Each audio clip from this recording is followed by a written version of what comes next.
First of all, I think it's a very serious matter for us for a number of reasons. 25% plus an unspecified penalty for our buying oil and gas from Russia. It could take it up to 35, 45, we don't know how much. There's even talk of a 100% penalty which will destroy our trade with America. It may be just a bargaining tactic. As you know, the trade negotiations are still going on. And therefore, there is a possibility that in the course of negotiations, this may come down.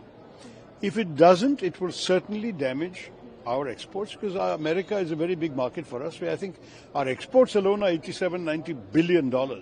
So if that is a dramatic drop, that will hurt us. Some estimates are already coming that we might end up losing 0.5% of GDP if we don't have the American market. On the other hand, if their demands are completely unreasonable, our negotiators have every right to resist. For example, we have about 700 million Indians who are dependent on agriculture. We cannot risk their livelihoods to make America happy. America has to understand our needs as well. Actually, our tariffs on America are not that unreasonable. It's about 17% average.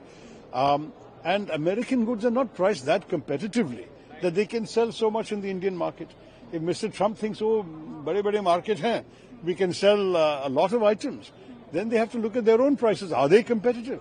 Most of the things they want to sell us as manufactured goods are cheaper from other suppliers. Everyone will buy what they can afford to buy. So this also the Americans have to realize. I do believe the American stand has not been totally reasonable.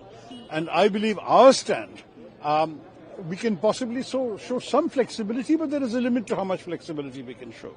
Everything depends on the ongoing negotiations. I wish our negotiators good luck and good courage because we can't afford to buckle under. We have to keep our national interests as number one in our mind. Honest truth is that the Russian economy is half the size of our economy. So you can't rely on, and Russia has become increasingly dependent on China as well. So we have to bear all this in mind. Look, it's a very complex scenario. We can't just talk in 5 minutes about it. But what we have to understand is, yes, we have a strategic partnership with the United States, which is of some value to our country. But there has to be a reasonable conversation amongst friends. You cannot have a situation where one side makes unilateral demands and us as a country, we have to just take it lying down. That will not happen. India is a proud and self-respecting independent nation. We have our interests, we have our red lines, and on that basis, there will be some things we can discuss, some things we will not be able to, just as they also have their own red lines.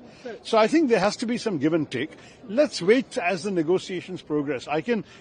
We can analyze all the implications, but this is not the final answer. There has got to be some more negotiating to be done. They may have some illusions about